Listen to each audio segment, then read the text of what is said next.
Número 1000 o abundancia de pan. Sermón predicado la mañana del domingo 16 de julio de 1871 por el reverendo Charles Haddon Spurgeon en el Tabernáculo Metropolitano, Newington, Londres.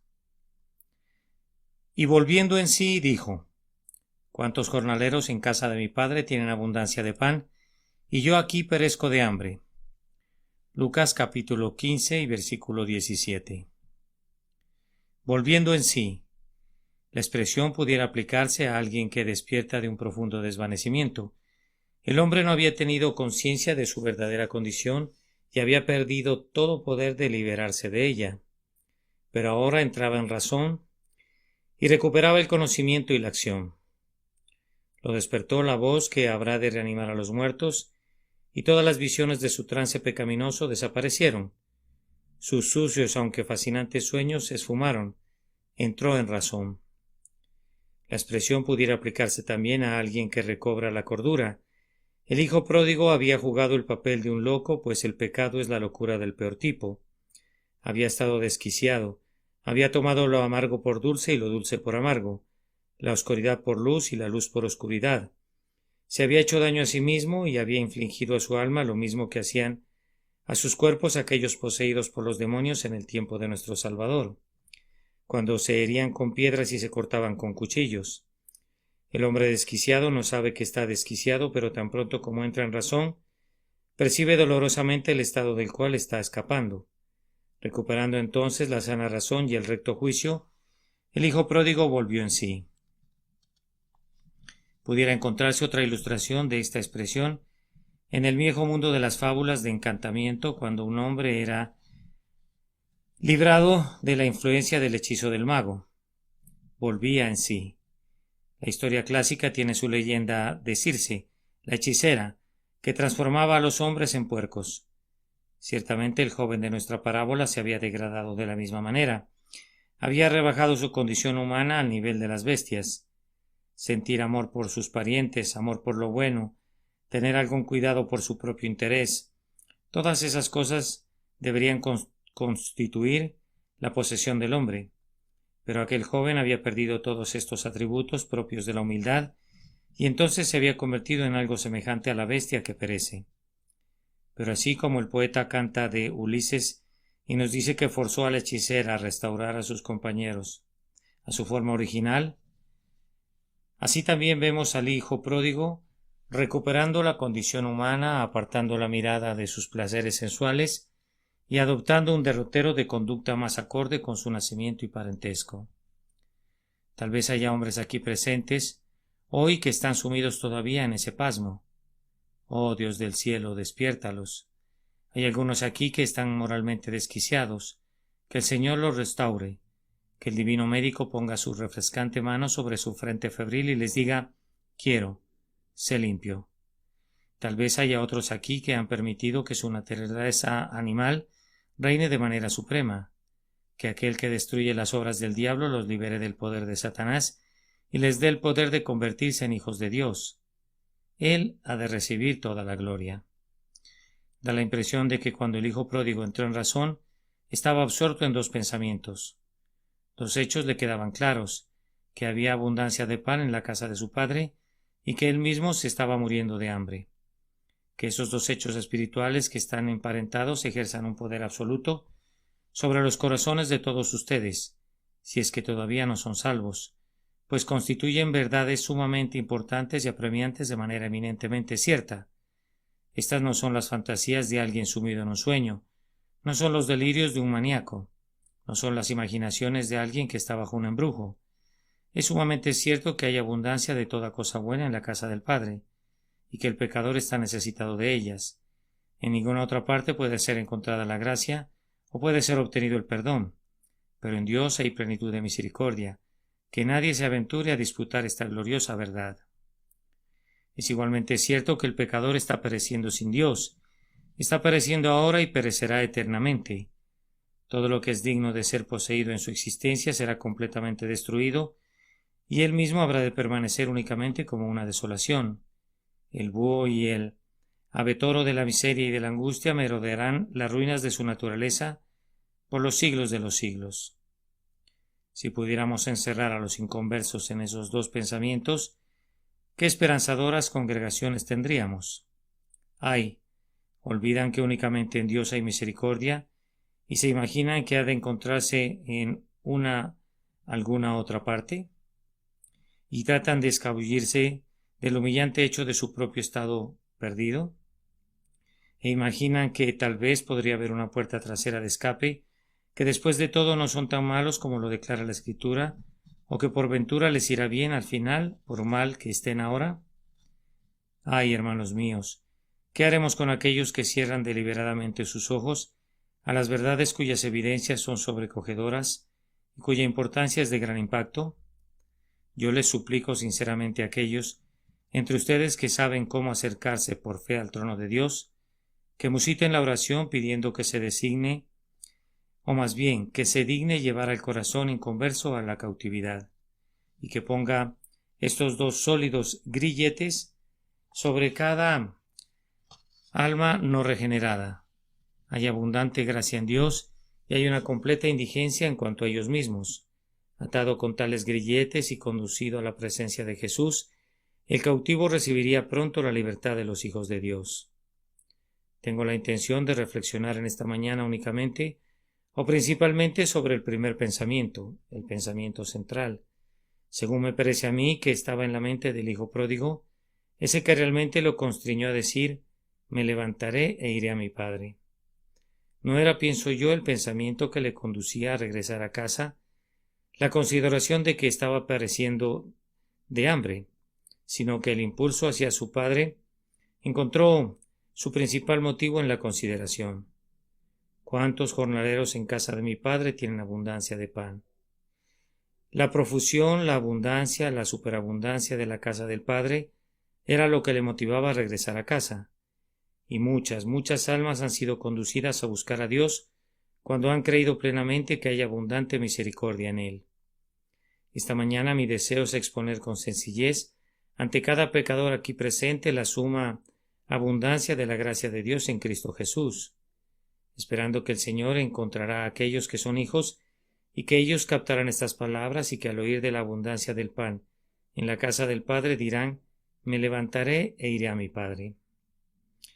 Entonces brevemente consideremos primero la sobreabundancia de todas las cosas buenas en la casa del Padre. Pecador despierto, ¿qué necesitas esta mañana? De todo lo que necesites hay en Dios un suministro sobreabundante e integral, abundancia de pan. Vamos a demostrarles eso.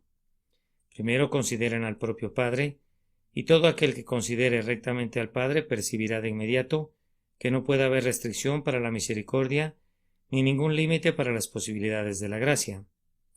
¿Cuál es la naturaleza y el carácter del Supremo? Alguien pregunta: ¿es adusto o amoroso? La Escritura responde a esta pregunta, no diciéndonos que Dios es amoroso, sino asegurándonos que Dios es amor. Dios mismo es amor. El amor es su propia esencia. No se trata de que el amor esté en Dios, sino que Dios mismo es amor. ¿Podría haber una forma más concisa y positiva de decir que el amor de Dios es infinito? Tú no podrías medir a Dios mismo. Tus conceptos no podrían captar la grandeza de sus atributos, ni podrías describir las dimensiones de su amor, ni concebir su plenitud. Únicamente has de saber que como son más altos los cielos que la tierra, así son sus caminos más altos que tus caminos y sus pensamientos más que tus pensamientos.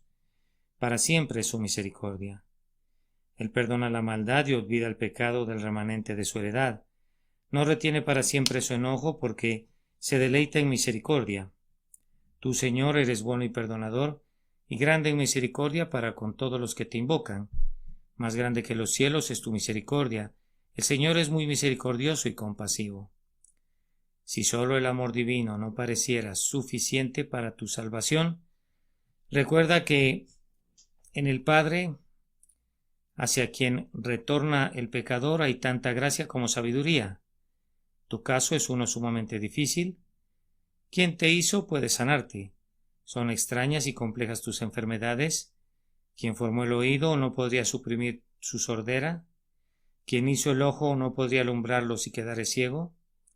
No podría sucederte ningún mal del cual aquel que es tu Dios no pudiera hacer que te recuperaras, La sabiduría incomparable no podría fallar en resolver las complejidades de tu caso. Tampoco podría presentarse ninguna falla de poder en el Padre. ¿No sabes tú que quien hizo la tierra y despliega los cielos como una tienda para morar allí, no tiene ningún límite para su fuerza, ni ningún término para su poder? Si tú necesitas que la omnipotencia te alce del cienagal en que has caído, la omnipotencia estaría dispuesta a liberarte si clamaras pidiéndole fortaleza al fuerte. Aunque tú necesitaras de toda la fuerza con la cual el Creador hizo los mundos y de toda la potencia con la que sostiene los pilares del universo, toda esa fuerza y esa potencia se ejercitarían para tu bien. Si con fe buscaras la misericordia de manos de Dios en Cristo Jesús, nada de su poder estaría en tu contra, nada de su sabiduría planearía tu derrota. Antes bien, el amor reinaría en todo y cada atributo de Dios estaría al servicio de tu salvación. Oh, cuando pienso en el pecado, no puedo entender cómo un pecador pueda ser salvado, pero cuando pienso en Dios y examino su corazón, entiendo cuán prontamente puede perdonar. Examina su corazón, dice uno. ¿Cómo podríamos hacer eso? ¿Acaso no ha puesto al descubierto su corazón delante de ti? ¿Me preguntas dónde ha hecho eso? Yo te respondo, allá sobre la cruz del Calvario. ¿Qué había en el propio centro del corazón divino? ¿Qué sino la persona del bien amado, su unigénito? Y tomó a su unigénito y lo clavó en la cruz, porque, si puedo aventurarme a hablar así, amó a los pecadores más que a su Hijo. No perdonó a su Hijo, pero perdona al pecador. Derramó su ira sobre su Hijo y lo puso como el sustituto de los pecadores para poder prodigar amor sobre los culpables que merecían su enojo. Oh, alma, si estás perdida, no es por ninguna falta de gracia o de sabiduría o de poder en el Padre. Si pereces no es porque Dios sea inconmovible o incapaz de salvar. Si tú eres uno de los rechazados, no es debido a que el Eterno rehúse oír los clamores pidiendo el perdón o que rechace tu fe en Él. Sobre tu propia cabeza sea tu sangre si tu alma se perdiere. Si te mueres de hambre, te mueres de hambre, porque tú quieres morirte de hambre, pues en la casa del Padre hay abundancia de pan. Pero ahora consideren un segundo asunto que pudiera aclarar más todo delante de nosotros. Piensen en el Hijo de Dios, que es ciertamente el verdadero pan de vida para los pecadores. Pecador, ahora vuelvo a dirigirme personalmente a ti. Tú necesitas un Salvador, y muy bien podrías sentirte animado al ver que ha sido provisto un Salvador y que ha sido provisto por Dios, pues es verdad que Él no cometería un error en la provisión, pero considera quién es el Salvador. Es el mismo Dios. Jesús, que descendió del cielo para nuestra redención, no era un ángel, pues entonces temblaríamos al tener que confiar el peso de nuestro pecado sobre un ángel.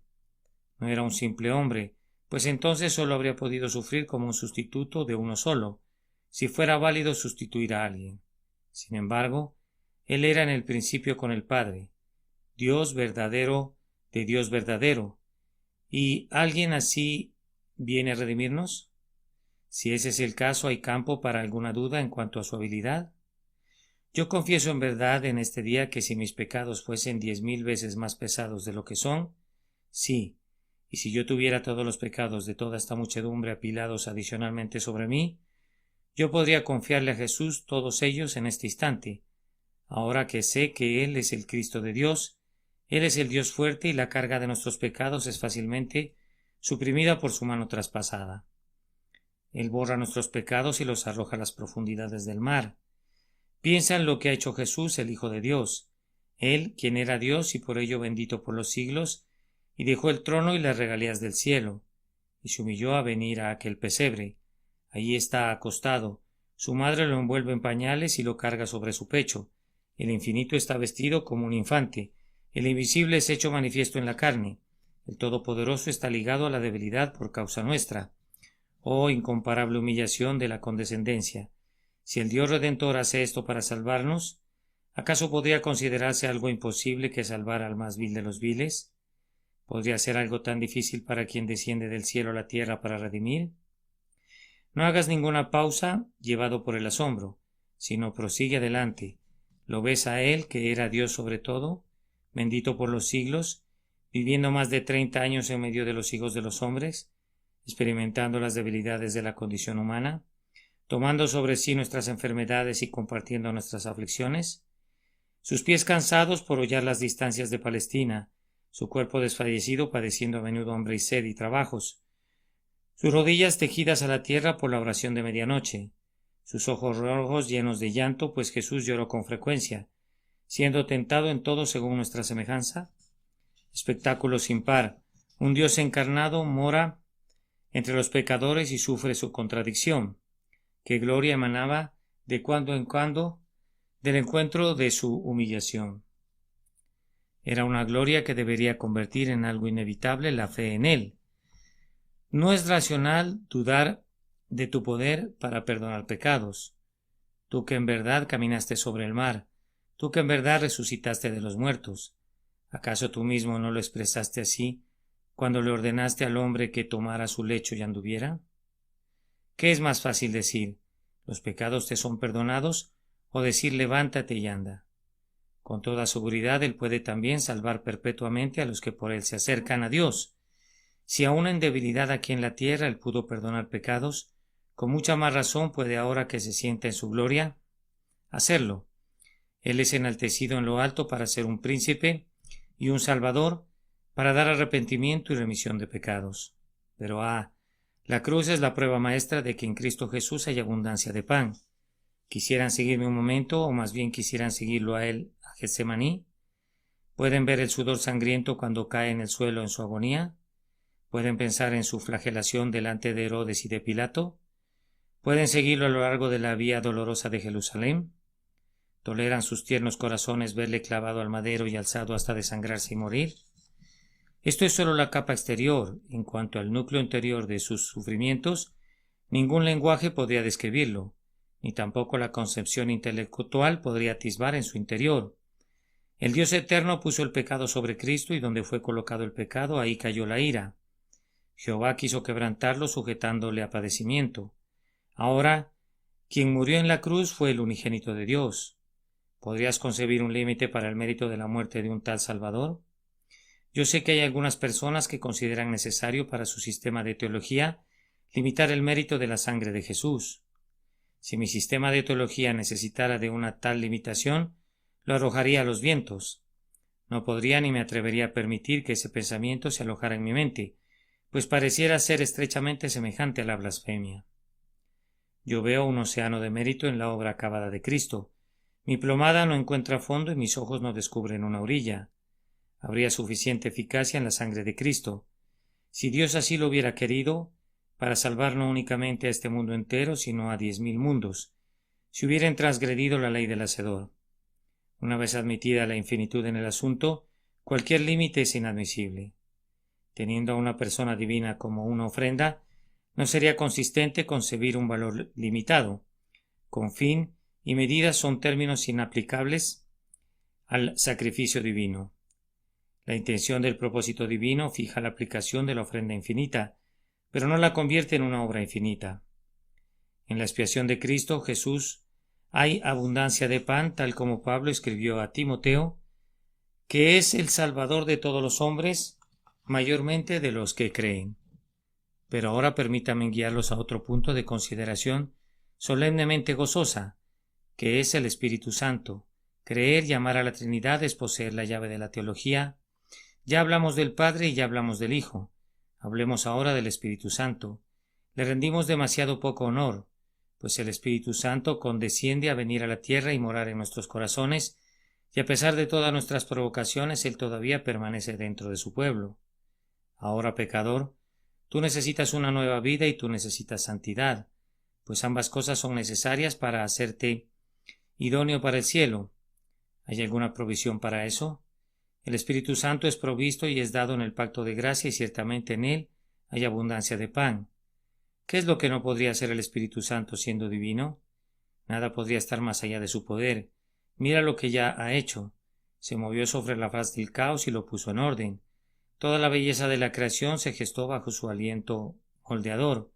Nosotros mismos hemos de confesar con Eliú: el Espíritu de Dios me hizo y el soplo del Omnipotente me dio vida. Piensa en los grandiosos hechos del Espíritu Santo en Pentecostés, cuando hombres incultos hablaron en lenguas de las que no conocían ni una sola sílaba hasta antes de ese día, y unas lenguas de fuego asentadas sobre ellos estaban también dentro de ellos, de tal manera que sus corazones ardían de celo y de nuevo para los que hasta ese momento habían sido extraños. Pienso en la obra del Espíritu Santo, en alguien como Saulo de Tarso.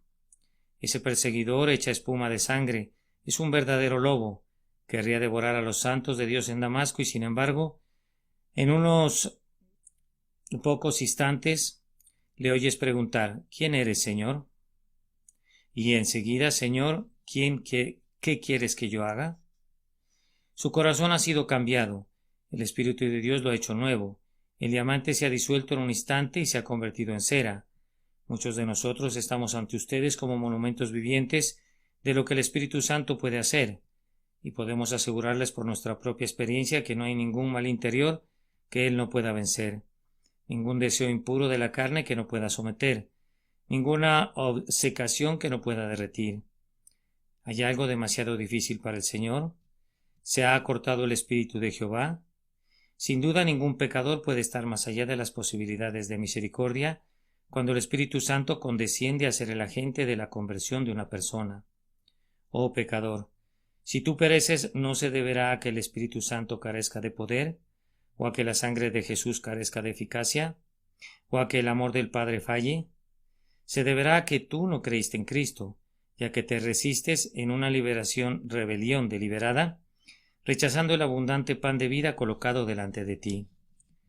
Les diré unas cuantas frases breves sobre otras cosas que servirán para mostrarles aún más la grandeza de la provisión de la misericordia divina. Observen bien que a lo largo de todas las edades Dios ha enviado a un profeta tras otro, y a esos profetas siguieron los apóstoles, y estos han sido sucedidos por mártires y confesores, y pastores y evangelistas y maestros. Todos ellos han sido comisionados por el Señor en una sucesión regular. ¿Y cuál ha sido el mensaje que han tenido que proclamar? Todos han mostrado a Cristo, el grandioso liberador. Moisés y todos los profetas hablaron de él, y lo mismo han hecho todos los embajadores enviados verdaderamente por Dios. ¿Piensas tú, pecador, que Dios ha provocado toda esa agitación acerca de una nimiedad? ¿Ha enviado a todos estos siervos para invitarte a una mesa que está insuficientemente provista? ¿Acaso ha multiplicado sus invitaciones a lo largo de un tiempo tan prolongado para invitarte a ti y a otros a venir a una provisión que no es, después de todo, suficiente para todos? Oh, no puede ser. Dios no es burlado ni tampoco se burla de las pobres almas necesitadas. Los acopios de su misericordia son suficientes para las emergencias más extremas. Aquí ríos de amor y de misericordia se juntan en un rico océano. La salvación fluye en abundancia, como torrentes de vino y leche. Gran Dios, los tesoros de tu amor son minas sempiternas, profundas como nuestras desvalidas miserias e ilimitadas como nuestros pecados. Además, recuerda que le ha agradado a Dios poner en juego su honor sobre el Evangelio. Los hombres desean un nombre, y Dios es también celoso de su gloria. Ahora, ¿qué le ha agradado a Dios seleccionar por su nombre? ¿No es acaso la conversión y salvación de los hombres? Cuando en lugar de la ortiga crezca el arrayán, y en lugar de la zarza crezca el ciprés, será a Jehová por nombre, por señal eterna que nunca será raída. ¿Y piensas tú que Dios recibirá un nombre por salvar a pecadorcitos por medio de un salvadorcito? Ah, su grandioso nombre le viene a consecuencia de lavar manchas tan negras como el infierno y de perdonar a pecadores que fueron los más inmundos de los inmundos. ¿Hay por casualidad aquí algún rebelde monstruoso que esté calificado para glorificar a Dios grandemente, porque su salvación será la admiración de los ángeles y el pasmo de los demonios? Espero que lo haya. Oh tú pecador degradado, negro y detestable, que estás cerquísima de ser un pecador condenado. Si esta voz pudiera alcanzarte, te reto a que vengas y compruebes si la misericordia de Dios no es una digna rival de tu pecado. Tú, pecador tan grande como Goliat, ven aquí, descubrirás que Dios puede eliminar tu enemistad y hacerte todavía su amigo y un siervo más amoroso y adorador, porque un gran perdón engendrará un gran amor. Tal es la grandeza de la divina misericordia que cuando el pecado abundó, sobreabundó la gracia. Además, ¿piensas tú, oh pecador, que Jesucristo salió del cielo para realizar un acto insignificante y para suministrar una exigua provisión de misericordia? ¿Piensas tú que subió al Calvario y que descendió al sepulcro, todo para hacer simplemente algo en común y proveer una salvación restringida, estrecha y limitada, del tipo que tu incredulidad imaginaria que es su redención? No, hablamos de los trabajos de Hércules, pero esos fueron juegos de niños comparados con los trabajos de Cristo, que mató al león del infierno, que hizo correr un torrente purificador a través de los establos de augías del pecado del hombre y los limpió, y que además llevó a cabo 10.000 milagros.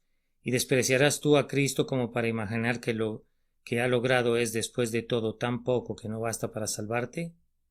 Si estuviese en mi poder identificar al hombre que ha sido el más deshonesto, el más licencioso, el más borracho, el más profano, en 3 palabras, el más terrenal, sensual y diabólico, yo repetiría el reto que acabo de presentar y le pediría que se acercara a Jesús y que viera si la fuente repleta de la sangre expiatoria de Cristo no puede lavarlo con la máxima blancura. Yo lo reto en este instante a venir y a arrojarse a los pies del amado Redentor y a ver si le dice: yo no puedo salvarte, pues has pecado más allá del alcance de mi poder. Eso no sucederá nunca, nunca, nunca, pues Él es capaz de salvar al máximo. Él es un Salvador y es un Salvador grandioso. Cristo será honrado por la grandeza de la gracia que concede a los peores ofensores. En Él hay abundancia de perdón.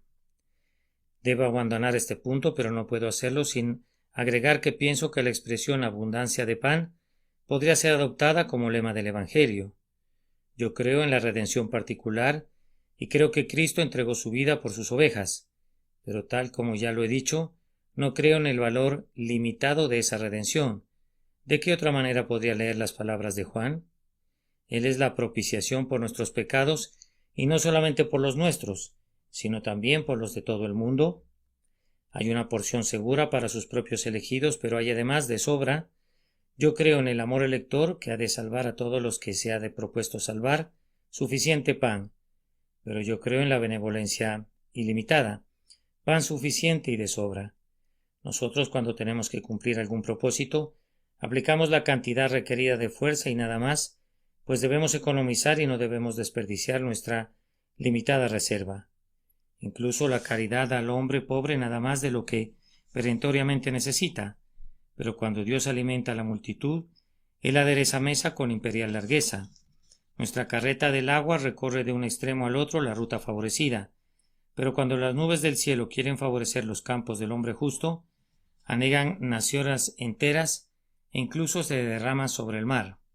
Con Dios no hay ningún desperdicio real, pero al mismo tiempo no hay ninguna restricción, abundancia de pan. Escribe esa inscripción sobre la casa de misericordia y que todo viandante hambriento sea animado al verla entrar y comer. Ahora debemos proseguir a una segunda consideración y reflexionar muy brevemente sobre ella. De acuerdo al texto, no sólo había abundante pan en la casa, sino que los de más bajo rango en la casa del Padre gozaban de alimento suficiente y de sobra. Nunca podríamos hacer que una parábola tenga una equivalencia completa en todo sentido. Por tanto, no podemos encontrar la contraparte exacta de los jornaleros. Yo entiendo que el hijo pródigo quiso decir esto, que el más insignificante de los siervos empleados por su padre tenía pan para comer y tenía pan suficiente y de sobra. Ahora, ¿cómo deberíamos traducir eso? Bien, pecador, la más baja criatura que Dios ha creado, que no ha pecado contra él, está bien provista y goza de abundante dicha. Hay adaptaciones para el placer en las organizaciones de los animales inferiores. Vean cómo danzan los mosquitos en el rayo del sol veraniego. Oye a las golondrinas cuando gorjean con deleite mientras baten sus alas. Aquel que cuida de los pájaros y de los insectos seguramente habrá de cuidar de los hombres. Dios, que oye a los cuervos cuando claman, ¿no habría de oír al penitente que retorna? Él da felicidad a estos insectos y ¿tendría el propósito de que yo fuera desdichado? Seguramente aquel que abre su mano y da provisión para suplir la carencia de todo ser vivo no rehusaría abrir su mano y proveer para mis necesidades si yo buscara su rostro.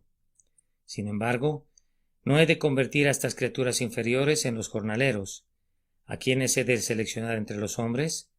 Lo expresaré así: los más grandes pecadores que han venido a Cristo han encontrado gracia en abundancia, y los santos más insignificantes que moran en la casa del Señor encuentran amor en abundancia. Tomen entonces a los más culpables de los pecadores y vean cuán generosamente los trata el Señor cuando se vuelven a Él. ¿Acaso algunos de ustedes que son todavía inconversos no conocieron alguna vez a personas que eran por lo menos tan malas y tal vez hasta más inmorales exteriormente que ustedes mismos? Bien, esas personas han sido convertidas aunque ustedes no lo fueran. Y cuando fueron convertidas, ¿cuál fue su testimonio? ¿Sirvió la sangre de Cristo para limpiarlos?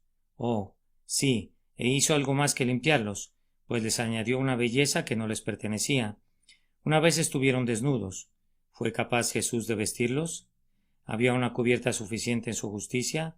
Ah, sí, y se les añadió un adorno. No recibieron una ropa cualquiera, sino un manto real. Si has visto que otros han sido tratados tan generosamente, ¿no te induce esto a venir tú también? Algunos de nosotros no necesitamos limitar nuestros comentarios a hacer referencias sobre otras personas, pues podríamos hablar personalmente acerca de nosotros mismos. Venimos a Jesús tan llenos de pecados como podrían estarlo ustedes jamás, y nos sentíamos perdidos y arruinados más allá de toda medida. Pero, oh, su tierno amor, yo preferiría pararme aquí y llorar que hablarles de los pecados. Mi alma se derrite de gratitud cuando pienso en la misericordia infinita de Dios para conmigo en aquella hora cuando vine a buscar en sus manos la misericordia. Oh, ¿por qué no habrías de venir? Que su Santo Espíritu te atraiga dulcemente. Yo comprobé que había pan en abundancia, misericordia en abundancia, perdón en abundancia y de sobra. Ven tú también, pobre hombre culpable. Bueno, pues hay suficiente lugar para ti. Ahora, si el peor de los pecadores da este testimonio, así también lo hace el más oscuro de los santos. Si pudiéramos llamar de su asiento a un débil creyente en Dios, que sea casi desconocido en la Iglesia, a alguien que se cuestione algunas veces si es en verdad un hijo de Dios, y que estuviera deseoso de ser un jornalero en tanto que pudiera pertenecer a Dios, y si yo le preguntara, ahora después de todo, ¿cómo te ha tratado el Señor?, ¿cuál sería tu respuesta? Tú tienes muchas aflicciones, dudas y temores, pero ¿tienes algunas quejas en contra de tu Señor? Cuando has confiado en el Señor para recibir tus gracias cotidianas, ¿te las ha negado? Cuando has estado repleto de problemas, ¿te ha rehusado el consuelo? Cuando has estado sumergido en la angustia, ¿ha declinado liberarte? El Señor mismo pregunta: ¿he sido yo un desierto para Israel?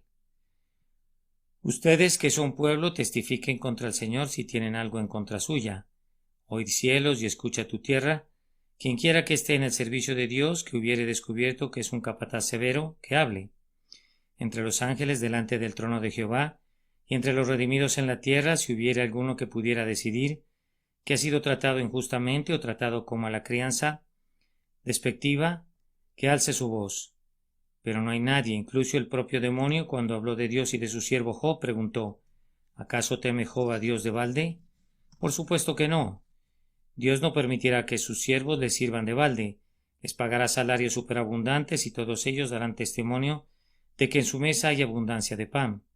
Ahora, si estos gozan todavía del pan de la casa del Padre, estos que una vez fueron grandes pecadores, estos que solo son ahora santos muy comunes, seguramente pecador, esto debería animarte a decir: me levantaré e iré a mi Padre, pues sus jornaleros tienen abundancia de pan.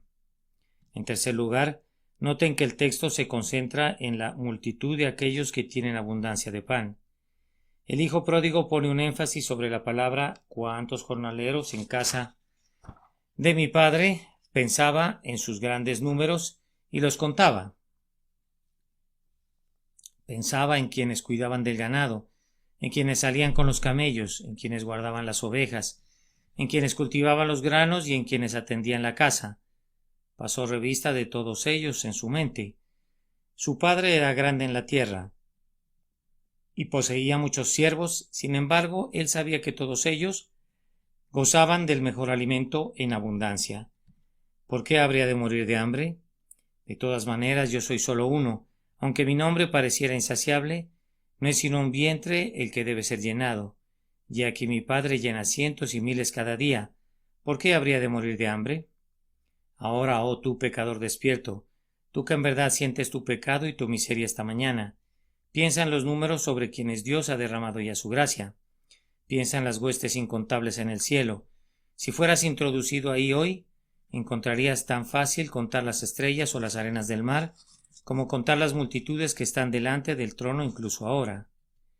Han venido del este y del oeste, y están sentados con Abraham, con Isaac y con Jacob, y hay espacio suficiente para ti. Y además de los que están en el cielo, piensa en quienes están en la tierra. Bendito sea Dios. Yo creo que sus elegidos en la tierra han de ser contados por millones, y vienen los días más brillantes que estos, cuando habrá multitudes y más multitudes conducidas a conocer al Salvador, y a regocijarse en él. El amor del Padre no es únicamente para unos cuantos, sino para un grupo sobremanera grande. Un número que ningún hombre podría contar será encontrado en el cielo. Ahora, un hombre puede contar una cantidad muy grande. Si pusieran a trabajar a sus newtons, calculistas, a sus calculadoras podrían contar grandes números. Pero Dios, y solo Dios, conoce a la multitud de sus redimidos. Ahora, pecador, tú eres solo uno. De todas maneras, a pesar de ser un gran pecador, y la misericordia de Dios que abraza a millones debe albergar espacio suficiente para ti. En relación al mar que contiene a las ballenas y a los seres innumerables que se mueven, ¿acaso dices tú, inundaría sus riberas si yo me bañara allí? En relación al sol que baña el universo con luz, ¿podrías tú decir, agotaría sus rayos si le pidiera que iluminara mi oscuridad? No digas eso. Si entras en razón, no tolerarías un pensamiento así, sino que recordarías con esperanza la riqueza de la gracia del Padre, aunque tu propia pobreza te mire a la cara. Para terminar, vamos a agregar unas cuantas palabras concluyentes e impactantes para algunos de ustedes a quienes Dios ha enviado su mensaje esta mañana y a quienes tiene la intención de salvar. Oh, ustedes que han oído el Evangelio durante largo tiempo y que lo conocen bien en teoría, pero que no han sentido nada de su poder en sus corazones. Permítanme recordarles ahora dónde están y qué son. Ustedes están pereciendo. Vive Jehová que solo hay un paso entre ustedes y la muerte. Solo un paso. Es más, solo un aliento entre ustedes y el infierno. Pecador, si en este instante tu corazón cesara de latir, y hay 1000 causas que podrían producir ese resultado antes de que el reloj de su próximo tic-tac, tú estarías en las llamas de la ira divina. ¿Puedes tolerar estar en tal peligro? Si estuvieras colgado de una roca por medio de una delgada hebra que pronto se ha de romper, y si cayeras de cabeza a un terrible precipicio, tú no dormirías, sino que estarías lleno en alarma, que tuvieras el suficiente sentido, el discernimiento suficiente y la gracia suficiente para estar alarmado hasta escapar de la ira venidera. Sin embargo, recuerda que mientras estás pereciendo a la vista de la abundancia. Te estás muriendo de hambre ahí donde está aderezada abundantemente una mesa, y peor aún, hay algunas personas a quienes conoces que están sentadas ahora a esa mesa y festejan.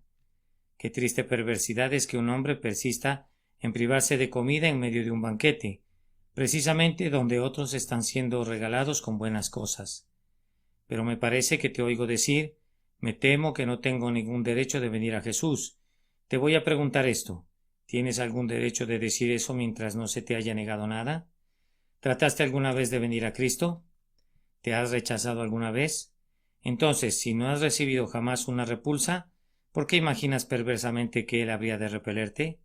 Perversamente digo, pues imaginar que Él podría repeler a un penitente es una ofensa contra el Cristo que abrió su corazón sobre la cruz. ¿Tienes algún derecho a decir, pero yo no soy uno de esos para quienes es provista la misericordia? ¿Quién te dijo eso?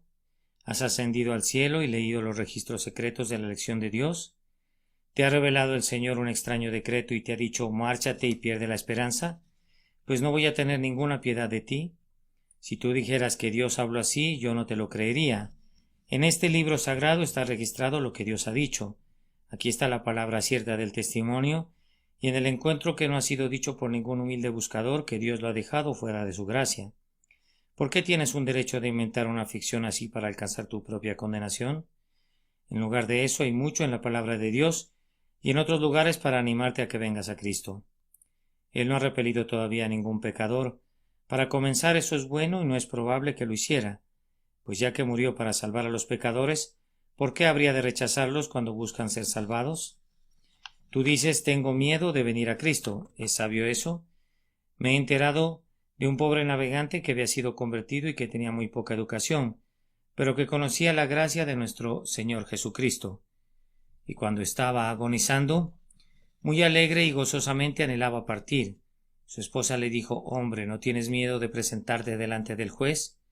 Mujer, respondió él, ¿por qué habría de tener miedo del hombre que murió por mí? Oh, ¿por qué habrías de tener miedo tú de Cristo que murió por los pecadores? La idea de tenerle miedo ha de ser desterrada por el hecho de que Él derramó su sangre por los culpables. Tú tienes mucha razón para creer a partir del propio hecho de que murió, que te ha de recibir. Además, tiene su palabra para ello, pues Él dice, al que a mí viene no le echo fuera.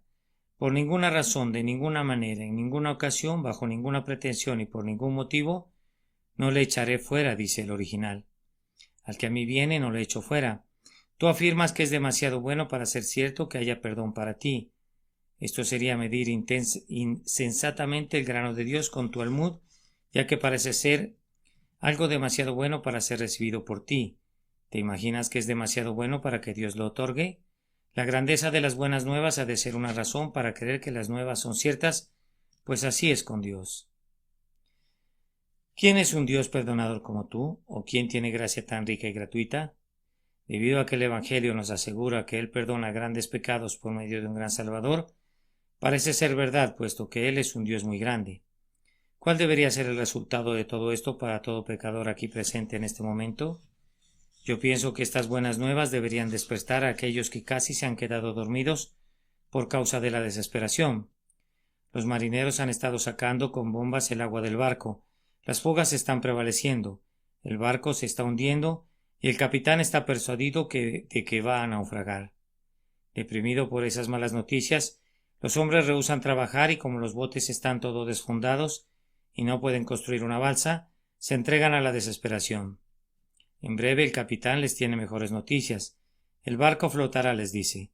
El viento está amainando también. Las bombas contienen el agua y la fuga puede ser tapada todavía. Vean cómo trabajan, con cuánto valor y buen ánimo trabajan.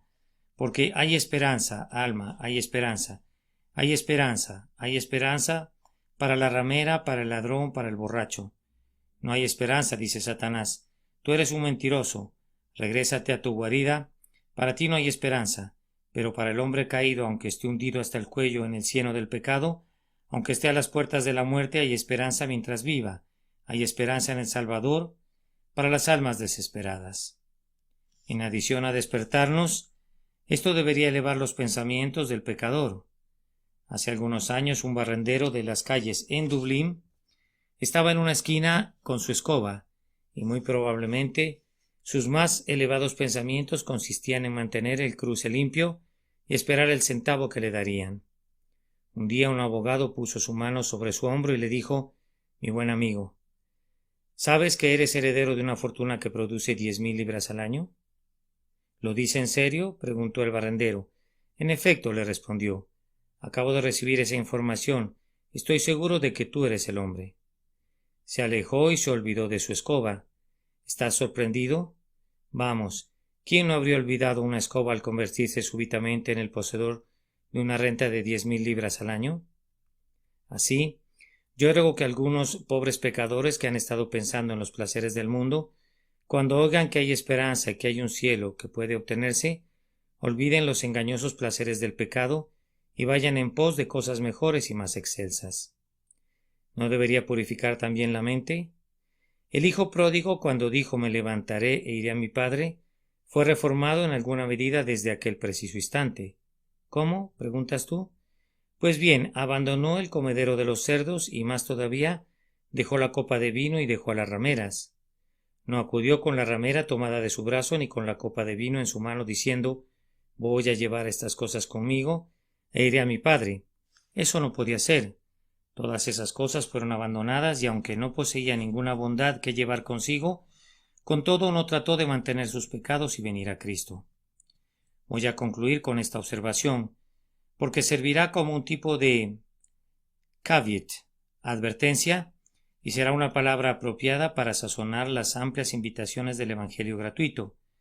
Me temo que algunos de ustedes utilizarán indebidamente el Evangelio y se atreverán a tomar la cruz y a usarla para que sea una horca para sus almas.